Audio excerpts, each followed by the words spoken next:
Today's Wednesday and it's St. Patrick's Day, and our story that we're going to be doing today is called Fiona's Luck. This is a folk tale.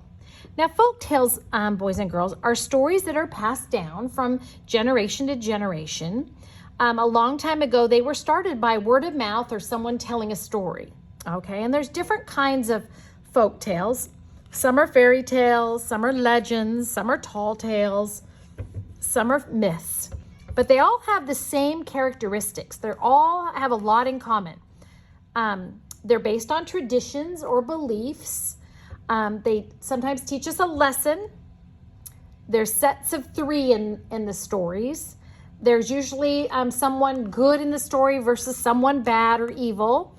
And sometimes they involve like trickery, like in our leprechaun story did. They were like mischievous and trickery.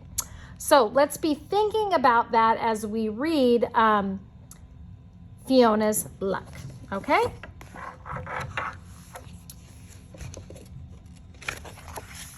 Once luck was free to be had in Ireland as sunlight and just as plentiful. It filled the air and anyone could grab a handful of it as need arose. This was largely due to the leprechauns, for they made luck like cows made milk. So again, the leprechauns were thought to have brought luck.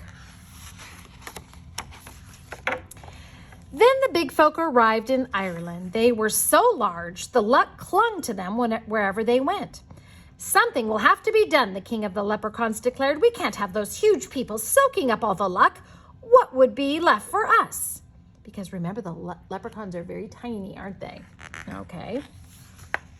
So under the king's orders, the leprechauns wove fine golden threads into magical nets. So they made these magical nets.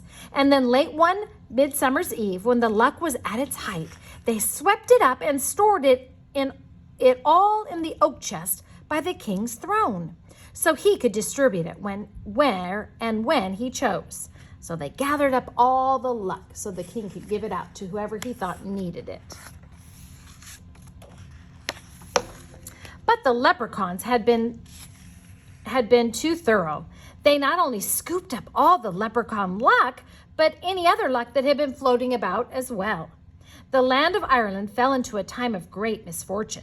Hens gave no eggs, cows would not let down their milk, potatoes rotted in the ground. You could say they were down on their luck. Things were not going well, were they? Now it happened that in Ireland there lived a woman named Fiona. She knew the lack of luck had to be the work of the leprechauns. So it followed that they alone could restore good fortune to the land.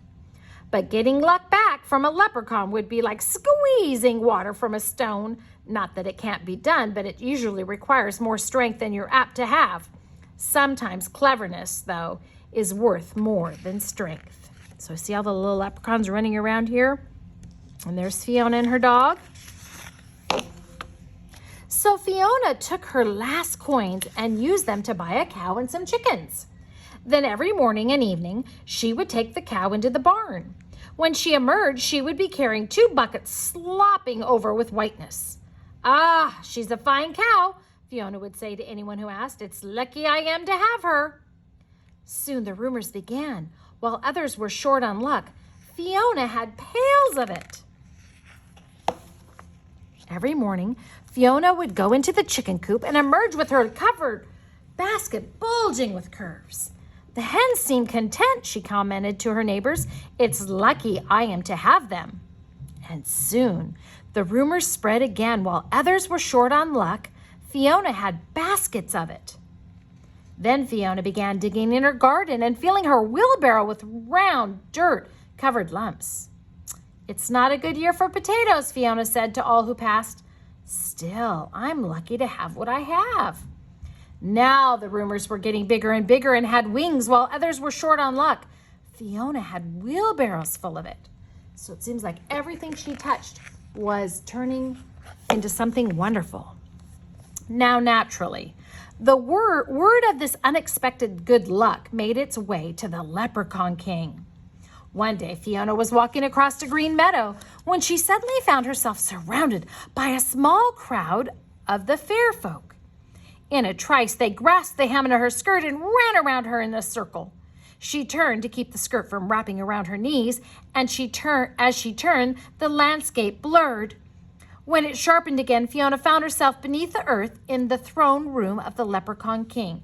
So really, in our imagination, she was spinning until she went underground, where she met the Leprechaun King.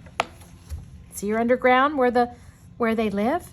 It was a glorious cavern with rich tapestries hanging against tall granite walls, and the floor cobbled entirely of jewels. Torches and candlelight made everything sparkle, and music filled the air.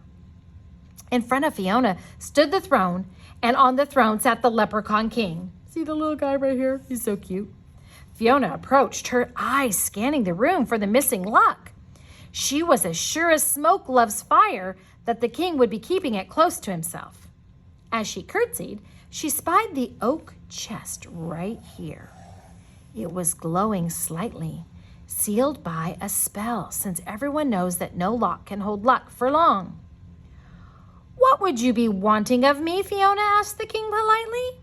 The king scowled. "Where are you getting all your luck? Who's been giving it to you, and why?" he demanded. They all want to know why she had such good luck. Fiona's eyes widened in innocence. "I have no luck," she said. "Indeed, here I am, a captive of the leprechauns. If that's luck, you can take it." "So you claim to have no luck?" the king inquired. "Well, let's put it to the test. And when I prove that you lied to me, as forfeit, I'll take all the luck you have and put it with the rest that I guard."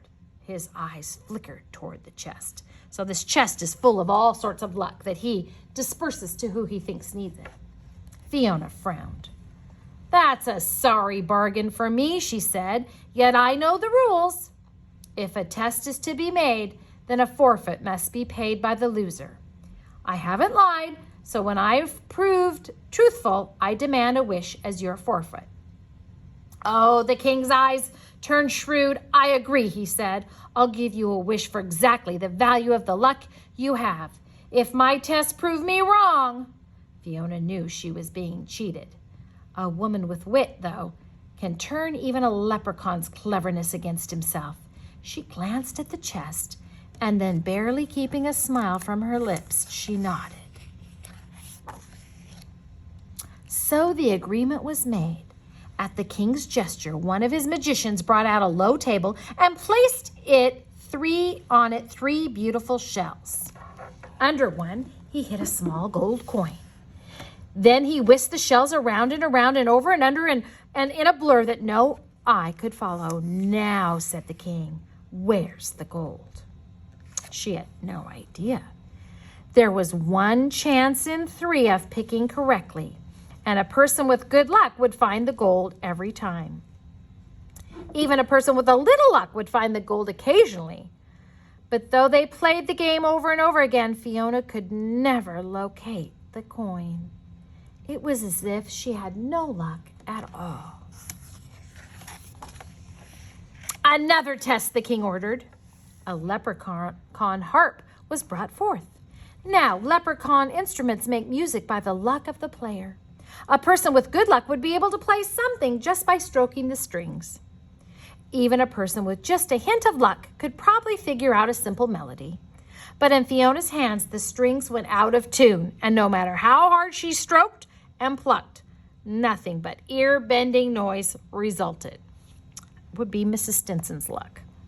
The king shuddered and frowned. Could he have been mistaken? Perhaps the last test would prove him right. "Ah, bring out the chest," he said. He and Fiona faced each other across the board. The king made his opening move. Nobody could hope to beat the Leprechaun King, for he was steep in luck. But a person with good luck could last a while against him.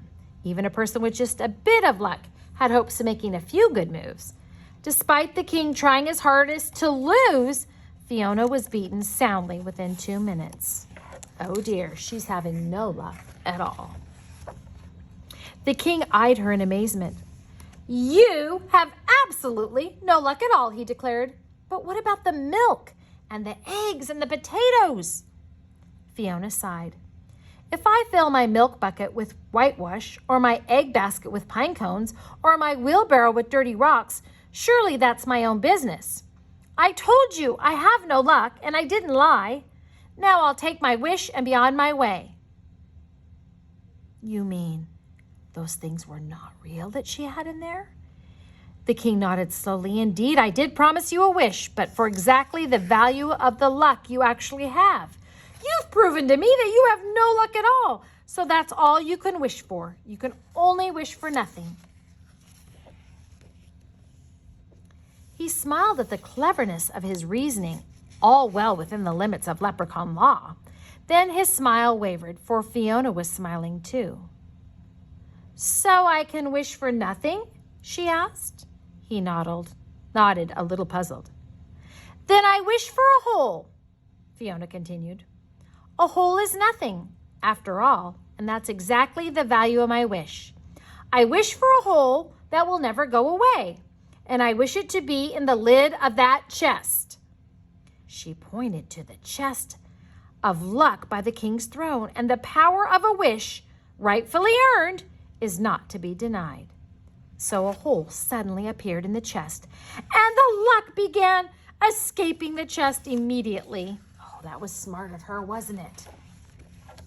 The king howled with rage, but what could he do? He had made a bargain and was forced to keep it. With an angry wave of his hand, Fiona was whirled away. When she opened her eyes, she was back in the meadow, the sun just rising over the hills. If there was an extra sparkle to the sunshine, and the grass glowed greener than before, well, it was only to be expected. And that is why from that day to this, you'll always find some luck roaming free around Ireland.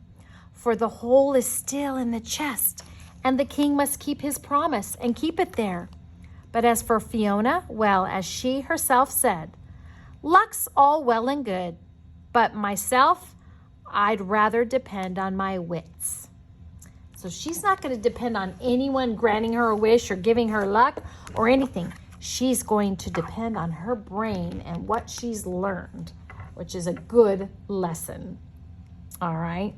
You don't need to depend on luck. Nothing brings you luck. It's all what you believe in yourself. All right? I hope you like that story, that folk tale that we did today.